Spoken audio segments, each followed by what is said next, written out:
माँ की परछाई। सुबह का वक्त था। सूरज की लाल किरणें दिन की शुरुआत कर रही थी। हरे भरे पेड़ों पर पंछी मीठे सुर में गुनगुना रहे थे। ऐसे निष्कर्म वातावरण में सरस्वती अनाथ आश्रम छोटे बच्चों की सेवा कर रहा था। कभी कभार शायद माँ का प्यार भी कम पड़ जाए, लेकिन इस आश्रम में बच्चों को मिलने वाले प्यार में कभी कमी नहीं आती थी। सूरज की कोमल धूप में मात्र 15 से 16 साल की पीहू सूरज को एकटक निहार रही थी। तभी उतने में उसे एक ख्याल आया। सूरज जैसे जैसे ढलता जाता है, वैसे वैसे परछाइयों को पीछे छोड़ता जाता है और पीछे छूटी हताश परछाई फिर से उगते सूरज की राह देखते हुए रोती रहती है। इस विचार से पीहू का मन भर आया और उसे अपनी माँ की याद आई। तभी वह अपने मन ही मन में बोलने लगी, माँ, मुझे याद नहीं कि मेरे पापा मुझे छोड़कर कब भगवान के पास चले गए, पर तुम ही मुझे कहती थी ना कि बेटा, तू 1 साल की थी तब तेरे पापा को कैंसर की बीमारी थी। इस वजह से तेरे पापा भगवान के घर चले गए। लेकिन तकदीर की लड़ाई में मैंने हार नहीं मानी।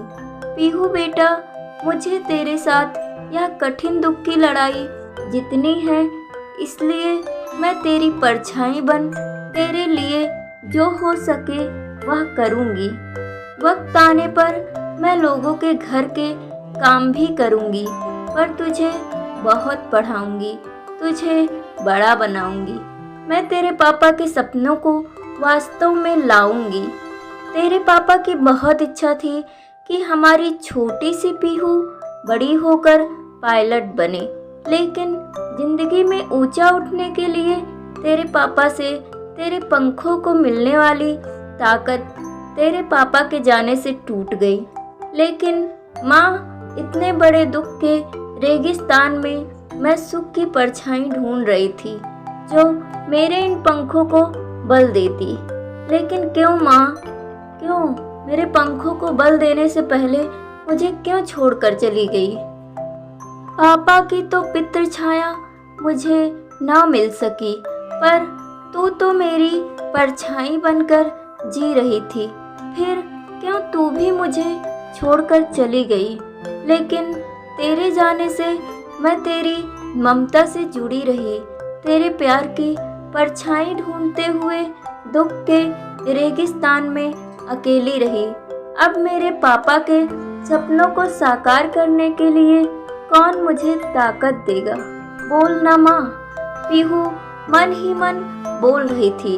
तभी उतने में प्यार और ममता से सभी लड़के लड़कियों से बर्ताव करने वाली सीमा मैडम ढूंढते हुए पीहू को देखने आई और प्यार से बोली, बेटा क्या हुआ, क्यों रो रही हो? तभी पीहू अपने आंसू पोंछते हुए बोली, मैडम, मुझे अपनी माँ की बहुत याद आ रही है। तभी सीमा मैडम ने पीहू को अपने सीने से लगाया। वह बोली, देखो पीहू बेटा, ऐसे नहीं रोते। मुझे पता था तुम्हारी माँ तुम्हारे लिए प्यार और ममता की परछाई थी, लेकिन उसे भी भगवान ने ले लिया। पीहू, जिंदगी और मौत किसी के बस में नहीं होती है। पीहू सीमा मैडम की तरफ देखते हुए बोली, मैडम, भगवान भी कितने कठोर दिल के होते हैं।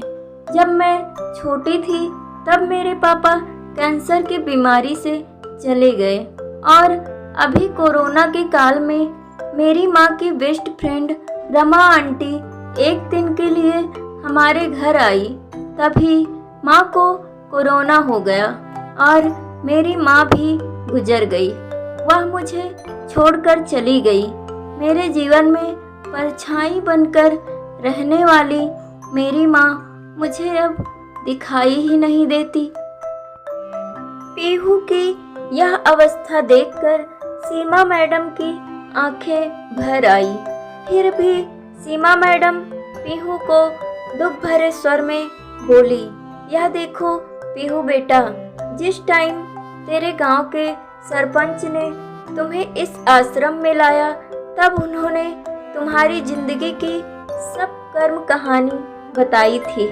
इसी कारण से मैं तुम्हें अकेले नहीं छोड़ती हूँ, लेकिन इसके आगे मैं तुम्हारी माँ बनकर, तुम्हारी परछाई बनकर जिंदगी जीना चाहती हूँ। ऐसे बोलकर सीमा मैडम ने पीहू को अपने बाहों में भर लिया और रोने लगी।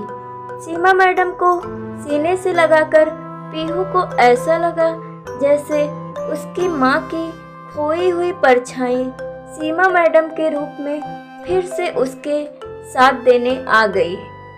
तो दोस्तों, अगर आपको ये कहानी पसंद आई हो तो वीडियो को लाइक करें, अपने दोस्तों के साथ शेयर करें और चैनल को सब्सक्राइब करें। धन्यवाद वीडियो देखने के लिए।